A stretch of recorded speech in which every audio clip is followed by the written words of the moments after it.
안녕하세요. 반갑습니다. 이번 시간에는 복귀 원리 가운데 탕감 복귀에 대해서 알아보기로 하겠습니다.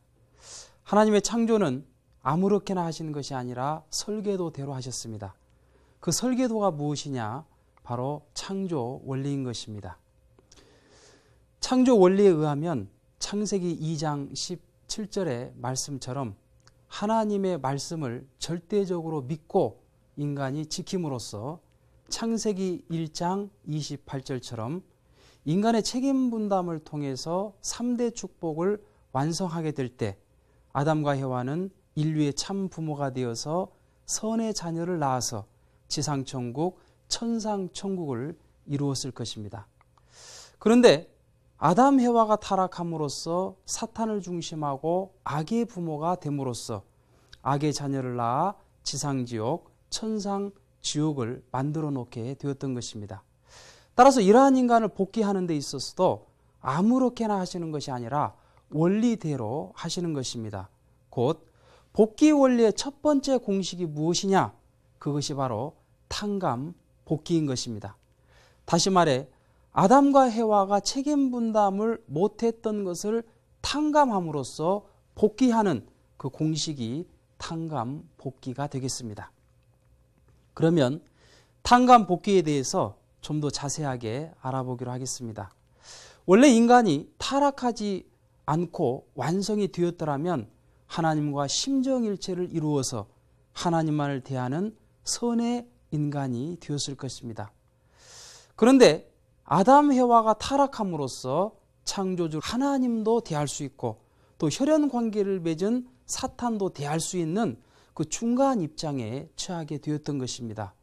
곧 하나님께서 인간을 대하시려고 할 때 사탄도 혈연 관계를 조건으로 해서 그러한 인간을 대하려고 하기 때문에 하나님은 타락한 인간을 직접 대하실 수가 없었던 것입니다.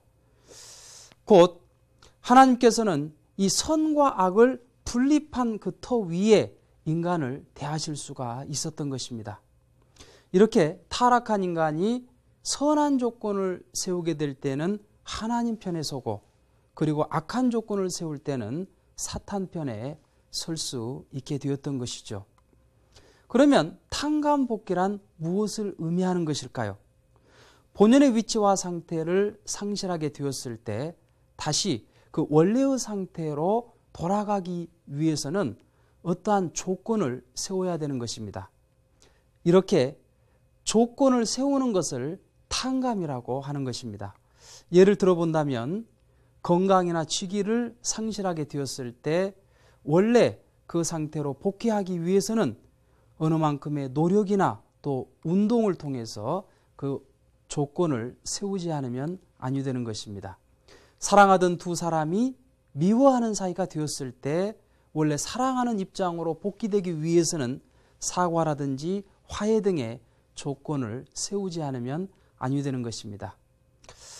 그렇기 때문에 본연의 위치와 상태를 상실함으로써 타락한 인간이 되었을 때 그러한 타락한 인간을 복귀해 나가는 그런 입장에 있어서 어떤 조건을 세워서 돌아가는 것을 탕감 복귀라고 하고 그 복귀를 위해 세우는 조건을 탕감 조건이라고 하며 탕감 조건을 세워서 복귀해 가는 섭리를 탕감 복귀 섭리라고 하는 것입니다. 그러면 탕감 조건은 어느 정도로 세울까요? 거기에는 세 가지의 방법이 있습니다. 먼저 첫 번째로는 동일한 가치의 탕감 조건을 세움으로써 원래의 위치와 상태로 돌아가는 방법이 있습니다. 예를 들어본다면 보상이나 상환 등이 여기에 해당되는데 성서 출애굽기 21장 23절 이하를 보면 생명은 생명으로 눈은 눈으로 이는 이로 손은 손으로 갚을지니다 라고 기록되어 있습니다. 곧 내가 상대방을 한 대 때렸다면 한 대를 맞음으로써 탕감이 됩니다. 1,000만 원을 빌렸다면 1,000만 원을 갚아야 되는 것이 이 동일한 가치의 탕감 조건이 되는 것입니다. 두 번째로는 보다 작은 가치의 탕감 조건을 세움으로써 원래의 위치와 상태로 돌아가는 방법이 있습니다.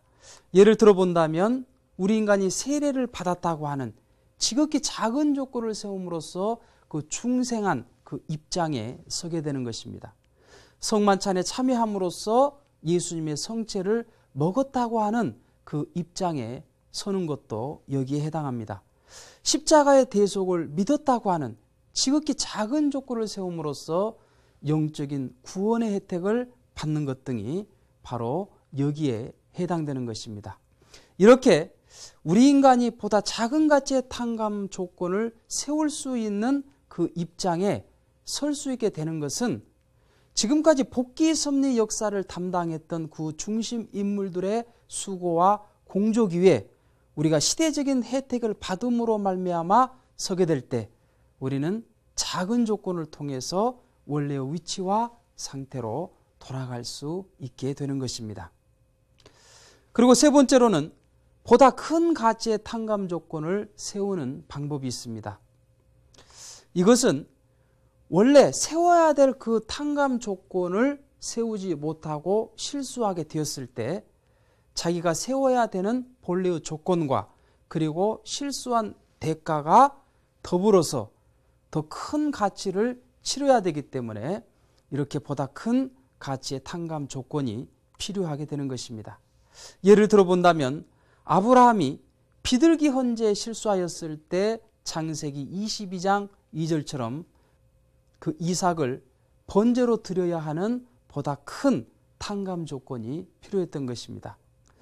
모세를 중심 삼고 이스라엘 민족이 가나안 정탐 그 40일을 실수했을 때 민수기서 14장 34절처럼 이스라엘 민족은 40년 동안 광야에서 큰 탕감 조건을 치르지 않으면 안위되었던 것입니다.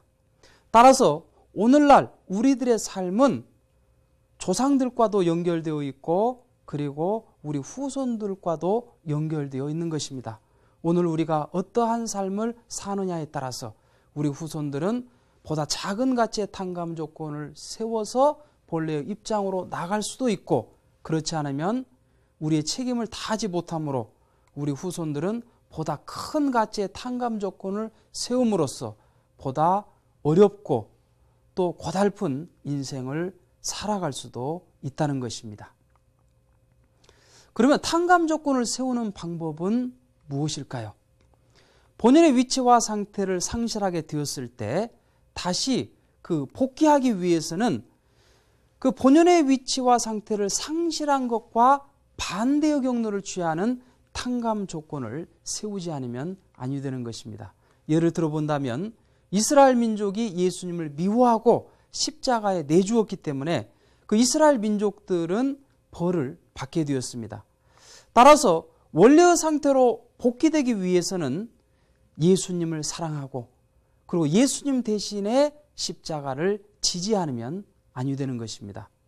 따라서 기독교가 순교의 종교가 된 이유는 바로 여기에 있는 것입니다. 그러면 탕감 조건은 누가 세워야 될까요? 원래 인간이 완성되었다고 한다면 천사까지도 주관했을 것입니다. 그런데 자신의 책임 분담을 다하지 못하고 타락했기 때문에 사탄의 주관을 받게 되었던 것이죠. 그렇기 때문에 이 타락한 인간이 원래의 인간으로 복귀되기 위해서는 자신의 책임 분담을 통해서 탕감 조건을 세우지 않으면 아니 되는 것입니다.